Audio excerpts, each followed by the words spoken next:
At the end of the day, we had over 300 media syndications. We had this overlooked topic of sleep really become part of the national conversation. And I think we played a role in that. So driving awareness from nothing was new. But what was the same, though, was that awareness didn't drive adoption. Right. Right? So that was interesting to see that there is still a gap between, oh, I know something exists and I believe that it exists for me. It was built for me. And that trust gap is a gap I think that companies are still trying to address and still trying to close. And that's where I come in. I help them to do that.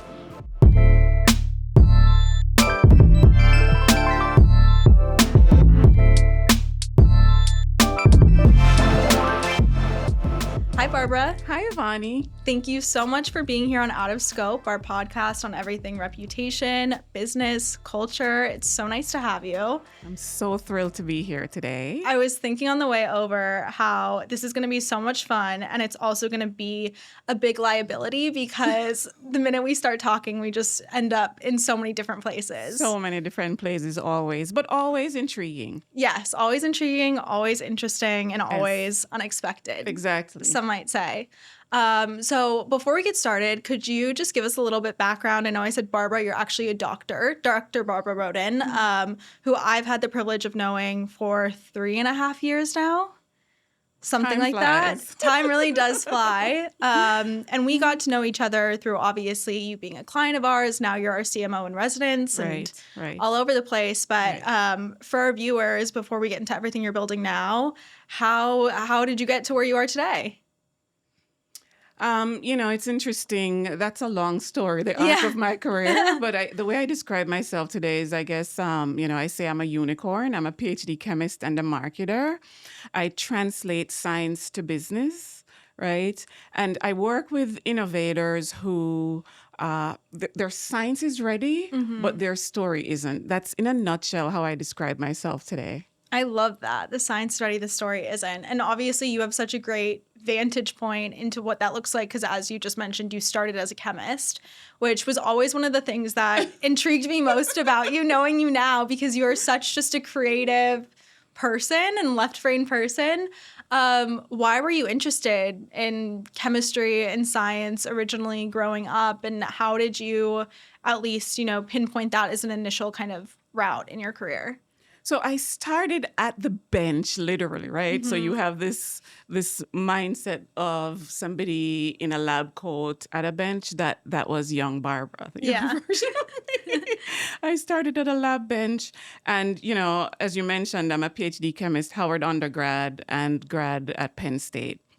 What I learned through that period of time was really the opportunity. I developed the skill to identify clarity from complex situations, to look for patterns, and to test hypotheses, right? And what became clear is the question that really stuck with me during that training was, what is this?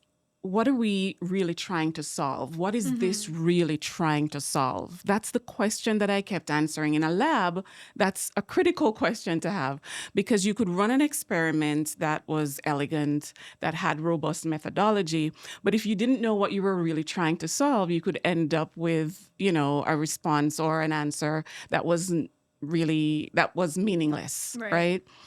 And so I took that question, though, what is this really trying to solve? I took that question into business. I took it into boardrooms. I took it into product launches. And what I found consistently is that we would work with brilliant engineers, brilliant teams building extraordinary technology. But often what was being built wasn't what the market was ready for. It wasn't really what the market needed, right? And so what I found over time is often the science is just the beginning. The science is the beginning. It's critical, but the lab really doesn't help to show us how we move markets. Business does. And I spent my career bridging that gap, building the bridge between science and business. I love that. And I think that's maybe the first time I've heard you put it in that way, and it makes so much sense, especially, you know, you talking about part of your role in a lab is ultimately experimenting and testing hypotheses, and that's so much of what we do in our industry and in Absolutely. marketing. What are some of those big challenges that you know throughout your career in marketing you've gotten to kind of dig into? Obviously, once you moved away from chemistry, you moved into big roles at global companies like GE Healthcare and Siemens, where I'm sure there was no shortage of those challenges. Why did you ultimately make that move into, you know, healthcare at the business level, and what did you learn from those experiences? Really good question. So here's a scene that I haven't forgotten. Mm-hmm. We're in a conference room, right, at a Fortune 500 medical device company, and the clinical data is robust. We're the leader from a technical perspective. Our diagnostic imaging system that we're talking about should really be driving the market, right? Mm-hmm. But we're losing.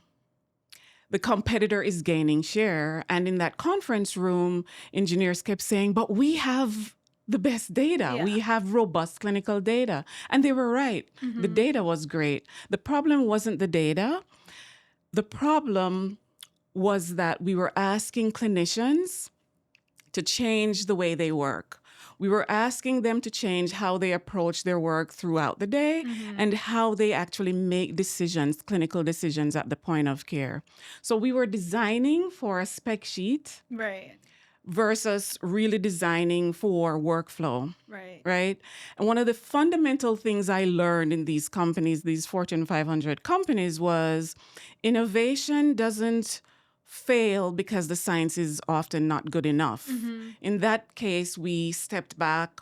We defeatured the system, didn't focus as much on features on the roadmap, and we figured out how to reduce friction, Mm-hmm. and we eventually gained share. But innovation doesn't fail because the science isn't good enough. It fails when we don't design Right. for the decisions that people actually make. That was a critical lesson for me as I had these experiences in global companies and had these types of assignments. Yeah, and I think there's such a big conversation in healthcare right now, specifically around patient experience, yes, but also user experience and the Exactly. experience of nurses with these technologies. And one thing that you would always say when we were working on Primasun, which was a startup, and we'll get there in a moment, was, you know, we have to make data beautiful. We have to figure out a way where data is not this big, scary number on a page that nobody knows how to interpret, but it's something that feels intuitive and digestible. And I think that just goes back to exactly what you were saying right there Right. is, And how do you take the data, right, and yeah. actually build stories from the data that end up creating a connection with people Mm-hmm. where they can feel seen, Right. right? And I mean, people are doing a good job of it now. You see, like Aura, for example, we all Yes, have our Aura rings on. I don't today, but yes. You know what? Better than I'm just held hostage to it basically at this point. But like, that's an example of a company who's done a really great job at making data feel, yes, personal, but also still robust and digestible to an extent. And I think data too is such a big part of what you've been talking about how you bridge science and story, because Mhm. ultimately that data helps tell a Absolutely. story. Mhm. When did that really click for you? That was like your holy grail passion, but also what you were great at and kind of wanted to run towards even more? So I think, like most things in life, there isn't one seminal moment, right? You Yeah. step back and you recognize there's a pattern, Mhm. right? If I think about, another experience I had at a global medical device company, we had, again, strong technology, but the story, we were just talking about story, right? The Mhm. story wasn't cutting through. Everybody talked about pixel size. We talked about detector capabilities, diagnostic accuracy, really more around specs. But the story we were telling was more of the same. We have, greater Yeah. accuracy, that kind of thing. And so what we did was we stepped back and we said, let's talk to the clinicians, let's talk to the technologists, right? And what we found was the answer came back: pain, fear, Mhm. anxiety. women aren't returning for exams because of those reasons. Right. And so we stopped marketing to the spec sheet Mm-hmm. and we changed the language. We told the story that really addressed the woman coming into that room in a gown. Right. We addressed the technologist in the room who needed more space, and we described how we were providing that for her. We talked to the clinicians about how we were improving their workflow. And we absolutely transformed that business Mm-hmm. within a year. We doubled share, right? And it was one of those moments when I stepped back and I looked that what we did was I realized I was playing a role where I took the data and translated it into story. We looked at really how I played a role as an intermediary between engineering and the marketing team, and really bridging that gap between science and business. And for me, noticing those patterns was when I decided I don't have to choose between science and Yeah. business. I can really build a bridge. And healthcare specifically is such an interesting landscape to do that in, because I think it has this reputation, in part because it is such a complex industry. Very There complex are so regulation. many, regulations. There's all these different big insurers and payer systems, and then stakeholders like benefits brokers that you have to be dealing with. And we've had our trials and tribulations there. And but it's also, to your point, so deeply human It and is. personal, It is. and everybody has an experience of navigating the healthcare system for themselves, for a parent, for a sibling, for whoever it might Mhm. be, Mhm. which makes that connection between science, story, business so much more critical. Mhm. How do you think the human nature of healthcare has shaped your experience in these organizations? Because I think you're somebody who very much established that within me too, of really needing to Oh, connect to the that is person. kind. That is Yeah, kind. yeah. So how would you So think of I that? look, at the end of the day, this isn't theory for me, right? This Mm-hmm. is lived experience. I am an immigrant. I'm a woman who's navigating a system that wasn't designed for me. I wasn't top of mind when Mm-hmm. a number of innovations were being developed, right? As a group, we weren't, right? Mm-hmm. As women. And so you and I have had conversations about this where, look, I've been misdiagnosed, and we have access to a system where there is significant technology, extraordinary technology, but it still lacks the clarity and the empathy to Mm-hmm. enable each of us to be seen, right? And so that's a challenge for us, right? And what I've found is that then understanding that there's a difference, there's a gap when you recognize that the technology exists, but you don't believe that it really is built for you. Mm-hmm. In that gap, that's not a branding problem, that's a human problem, Mm-hmm. right? And so I care about human-centered design, not just elegant technology, but how do you put the human at the center of the design?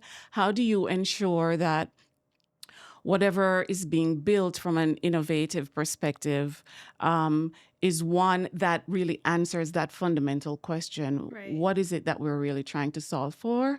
And how do you ensure that you leverage the science as the beginning, Mm-hmm. but then use the story to amplify the message, to reach the human and connect to enable them to be seen? Mm-hmm. It's such a beautiful kind of end note of being seen, which is ultimately what people just want. That's the end goal. That Right. really is the great unifier, right? Yeah, and you don't want to adopt a technology or a solution that Exactly. you feel like doesn't Exactly. understand who you are at a very Exactly. holistic level. And I think that is maybe a perfect segue into Prima Sun, which was after working at, GE Healthcare and Siemens and at the bench, as you said, Mhm. you made the move into kind of the healthcare startup digital health world. Mhm. Why was that something that interested you? And Prima Sun, was a sleep focused company, but before sleep was the big sexy thing it is Exactly. now. We'd like to Um, think we played a role in making yeah, it the we big can we sexy can take thing a it little bit was. of credit. Yes. So yeah, what made you want to move into a startup after working at these big institutions for so many years? And what felt different about, working in this category of sleep that didn't feel quite seen yet? So look, I had a fantastic career in, really big Fortune 500 companies, right? Mm-hmm. I had global assignments, and I think that's really where I honed the ability to identify when innovation fails, what are some of the gaps that, whether it's an awareness gap or usability from a workflow perspective or a trust gap. I Mm-hmm. really honed that skill and really found an opportunity to be the vehicle to build that bridge, Right. right? What I wanted to do, though, in the startup space, the reason that was appealing to me was I wanted to understand how to reduce time between decision making and Mm. impact. I wanted to be in an environment where that was an environment that was nimble enough that I could basically leverage different business levers, Yep. see a result, pivot without having many layers of decision Mm-hmm. making, right? And so that really was what appealed to me and why I wanted to get into that type of an environment. Now, to your point, going into at the time was really an overlooked condition, sleep, Mm-hmm. right? It wasn't sexy as it is today. People Yeah. weren't talking about sleep and monitoring it with technology. And so, what I wanted to do, I thought that, how many times in your career do you get a chance to really build something from Mm-hmm. the ground up? How many times do you get to not optimize, but really create, right? And it's a totally different playbook. Mm-hmm. When you're optimizing, you're really focusing more on increments versus exponents, right? Right. So, totally different Right. playbook. And for me, building that skill was just exhilarating, exhausting, Yeah. and overwhelming at times. But what was interesting, you asked about, what was the same, what was interesting about it was we found a way to really drive and build awareness from nothing, Mm-hmm. right? At the end of the day, we had over 300 media syndications. We had this overlooked topic of sleep really become part of the national conversation. And I think we played a role in Mm-hmm. that. So driving awareness from nothing was new. But what was the same, though, was that awareness didn't drive adoption, Right. right? So that was interesting to see that there is still a gap between, oh, I know something exists and I believe that it exists for me, it was built for me. And that trust gap is a gap I think that companies are still trying to address and still trying to close. And that's where I come in. I help Right. them to do that.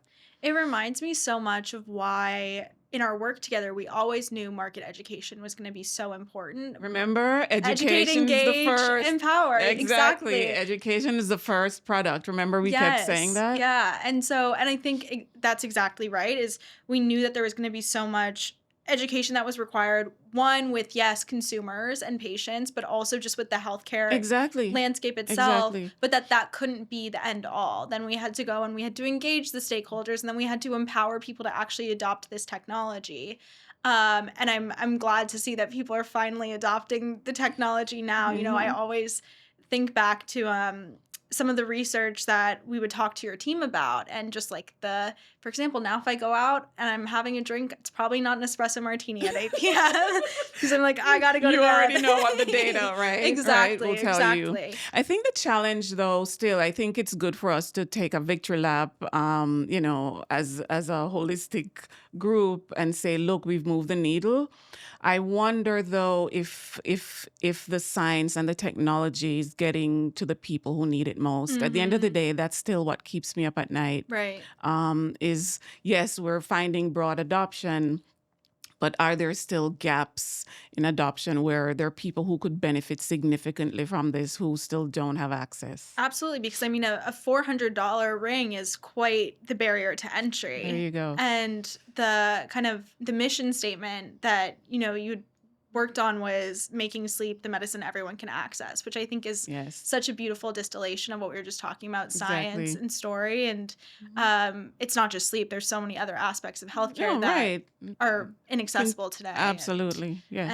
And Mhm. everything else. But you've talked about innovation stalling in different places, whether it's because of the lack of adoption or because it's bad data. Where do you think that innovation stalls most frequently in your career? I'm sure you've seen so many patterns. Is it branding? Is it, those conversations with healthcare stakeholders? Where do things break down?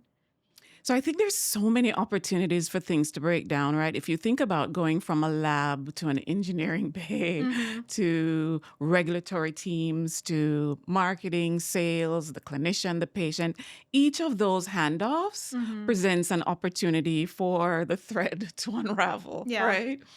And so I think what I've found though is as I've looked across my experience, this typically happens in three major buckets. And it's the ones we described before. The three big gaps are an awareness gap where the technology exists, the science is there, but nobody knows Mm-hmm. that it is. Or it falls apart with a usability gap. The science exists, it works well in a lab, Mm-hmm. but doesn't in a real clinical setting, in a clinical environment. Or the third, which I think is really the hardest, the science exists, right? This is the trust gap. It exists. We know it does. Mm-hmm. It's used sometimes, but we don't really believe it's for us. And we don't believe it will really benefit Mm-hmm. us on that level, on an individual level. And that for me is where most companies still are struggling. And often, to be honest, I think companies are not sometimes aware of which gap, right? Right. They need to focus on which one is really driving the disconnect and the stalling. And so, really putting energy into driving that assessment to understand where they should start, and then closing the gap. I think by really identifying it, but then understanding the dynamics, really understanding, creating the strategy, creating the commercial infrastructure Mm-hmm. to close the gap, I think is critical. Yeah, and I love how you broke it down into three because I think so often Mm, people think of the gap between patient and solution as just one, and mm. awareness, usability, and trust is such like a productive framework to view that in. How are you, stepping into this new era, this new phase of your career? How are you helping companies, one, understand that it's more than one gap? There's a lot of different factors here at Hmm. play, and how are you helping them And overcome yeah, and them? often, to be fair, there's overlap, Mm-hmm. right? So it's typically we have this framework that we go in with, and I go in and help to drive assessment of what's predominant. But at the end of the day, what I find is there's often some overlap. Right. Right. The trust gap, though, is really the one where, at the end of the day, that human connection and getting to the individual, whether it's in a B2B setting, so a Mhm. clinician, a technologist, or a patient, is often the one that's hardest. So, doing the assessment, understanding, building out a strategy, creating the narrative, and then understanding what the commercial infrastructure needs to look like is critical. Mhm. And part of that trust gap too, I imagine, goes back to this idea of like patient advocacy, which Yes. we've always talked Yes. about patient advocacy, not just having solutions and people at these organizations that are advocates for patients, but helping patients become advocates For for themselves. themselves, giving them the vocabulary, having them really be able to understand what questions to ask is critical. Exactly. And I wonder too if AI is going to help play a role in there, whether it's a good thing or a bad thing, to what extent that ultimately, gives them more data I to think take AI their. presents a phenomenal opportunity to do that well, Yeah. right? To provide information at fingertips. Obviously, again, we have to be careful that the data that's fed, Hmm. that AI is trained on, is one that's representative so that people can see themselves in the data, Right. right? Otherwise, we're just replicating where we are today. Right. And there's a lot of companies I think that are starting to go Absolutely. down that route, Absolutely. being only trained on clinical data and clinical research versus, ChatGPT, which has a much wider Mm-hmm. lens.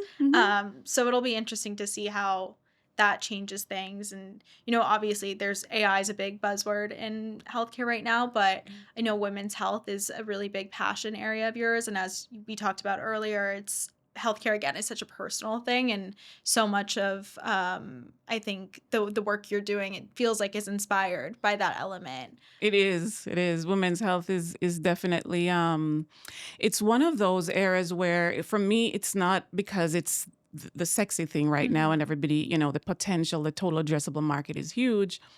but it provides an opportunity to really examine those gaps that we were talking about. Right.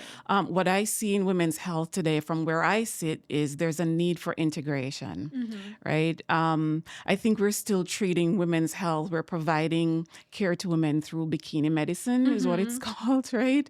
Where we're isolating body parts and not really treating women's biology as if it impacts their entire Right. system, right? At the end of the day, the leading cause of death is still for women is still cardiovascular health, right? So how do we look at women holistically and ensure that we don't just focus on specific Mm-hmm. women, gender specific clinical challenges. For me, this isn't just a clinical problem, though. This is one that really highlights the trust gap. This is trust Yeah. gap at scale, right?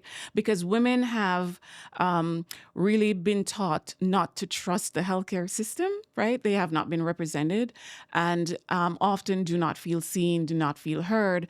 And so when there's this gap between the innovation that's available and really believing that it's meant for Mm-hmm. you, for us, that gap is one that I think really requires significant intervention. And I think leaders today in women's health, the moment really would call for them to look at how we provide care in a way that's holistic, that we show up in a way, we leverage innovation that honors women as whole individuals, Mm-hmm. human beings, provide clarity and arm them with questions that they should be asking. So, Right. really empower them to show up in that doctor's office feeling as if they can be heard and they can be seen. Right. Because so often, to your point, women's health, I think, is seen as reproductive health. And Exactly. that's it. And there's so Exactly. much more. Like women's Bikini health is, medicine. yeah, Exactly. I love bikini medicine. It really gets to it. Exactly. But to your point, women, don't often trust healthcare environments. And Right. there's so many examples of why they Why? don't. I mean, you Exactly. have Serena Williams, one of the greatest Exactly. athletes in the world, Hmm. give birth, Hmm. know Hmm. she's going through a medical Hmm. episode and not Hmm. be believed. Hmm. So I think the trust gap, especially there, to your point, is so Hmm. critical. Hmm. So critical. Yes. As you move into, being a fractional CMO and starting your own consulting business, Mm. why was it important for you to, go out and start offering all of your expertise and services to the world? But, also where are you deciding to focus your energy? Because there's so many different challenges to overcome. Exactly. Again, complex, right? Yeah. Healthcare is complex, and there are quite a number of challenges, and it'll remain even with additional technology and innovation. But at the end of the day, what I've learned is really, strategy isn't just dependent on what you start, it's also what you Mm-hmm. stop, right? I had that experience early in my career where I actually had to stop working on a project and recommend that we divest, right? Mm. And from an energy perspective, you're now talking about personally, how am I Yeah. managing this? I'm maniacal about where I spend my time, right?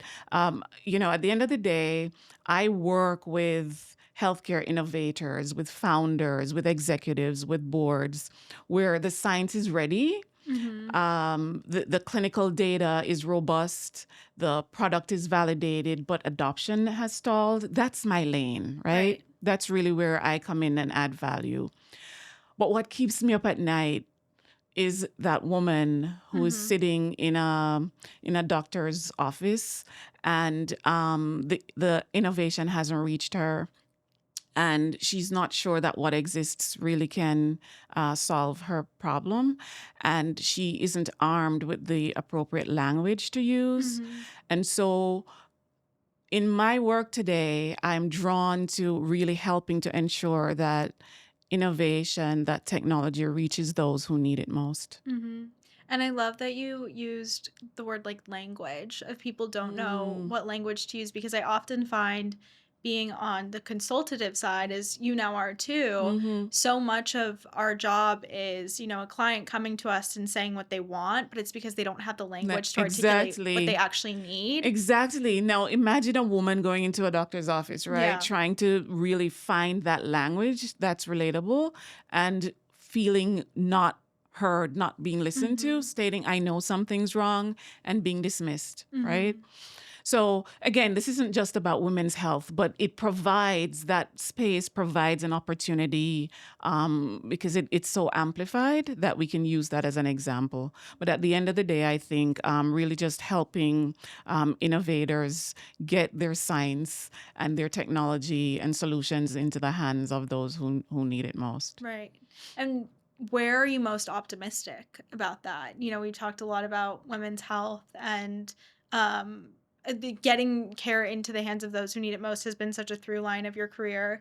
There are Mhm. a lot of reasons to be worried right now and to be challenged by the environment, but are there aspects of what you're seeing in the world that are making you hopeful and optimistic for? There are, and it's ironic, but it is actually leveraging AI, right? When Mhm. you even think of how AI is helping to democratize access to women who would not necessarily be diagnosed early. So, from an early detection perspective, the Mhm. challenge in breast cancer today, for example, is that the trend is that younger and younger women are being diagnosed with more aggressive forms of breast cancer.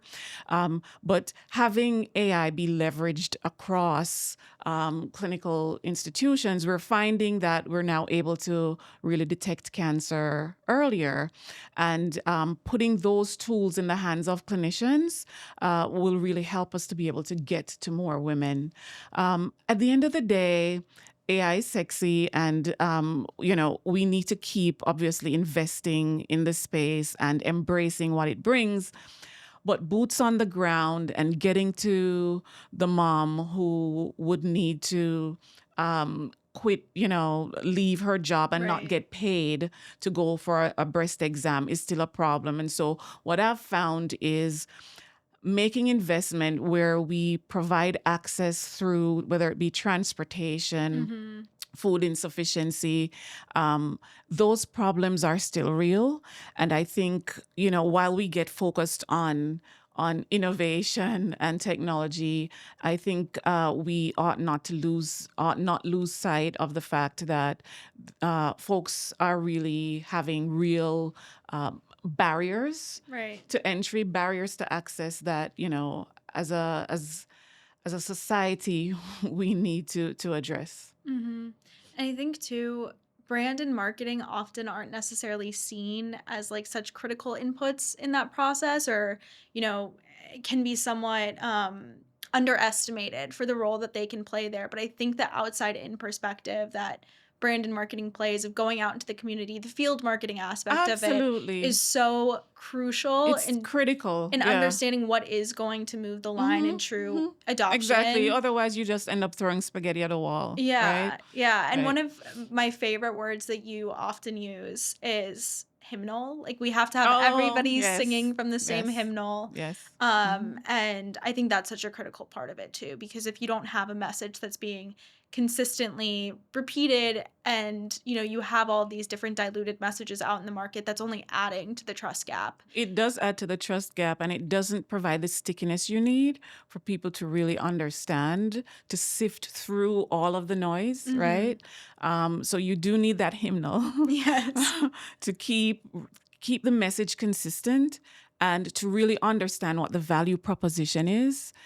Leverage that, amplify that, so that you can bring that to people in a way that is relatable to them. Mhm. So we've gone through, your career arc, starting at the bench, moving to these big global institutions, then to startups.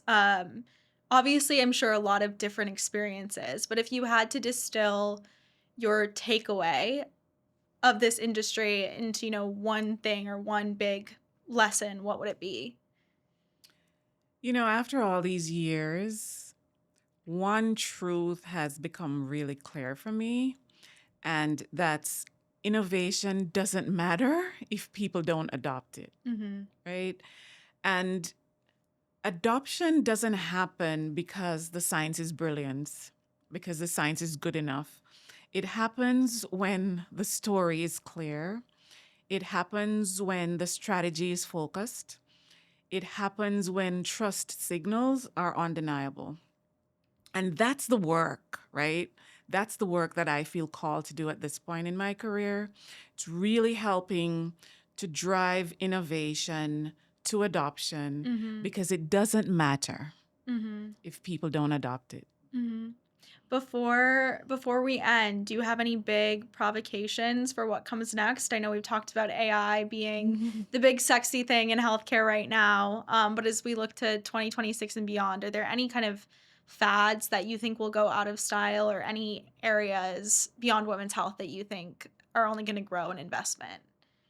So I think there's a lot of back office work that's actually happening. Mm, That's not as sexy. But when we think of the impact of AI on driving efficiency in healthcare, whether it be at the bedside, clinical decision, right, where people are actually making decisions at the point of care, I think we're going to see a lot more there. I was just at Health in Las Vegas at the right.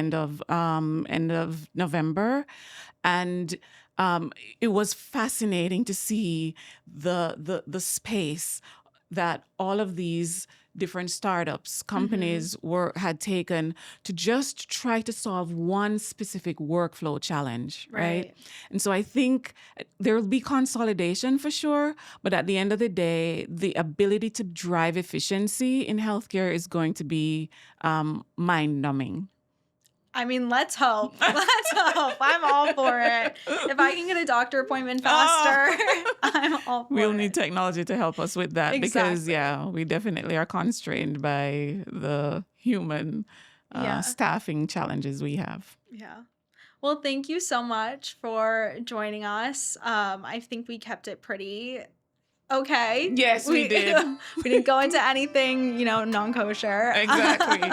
No, we'll do that off camera. Exactly. Well, thank you again. Thank you so Thank much. you.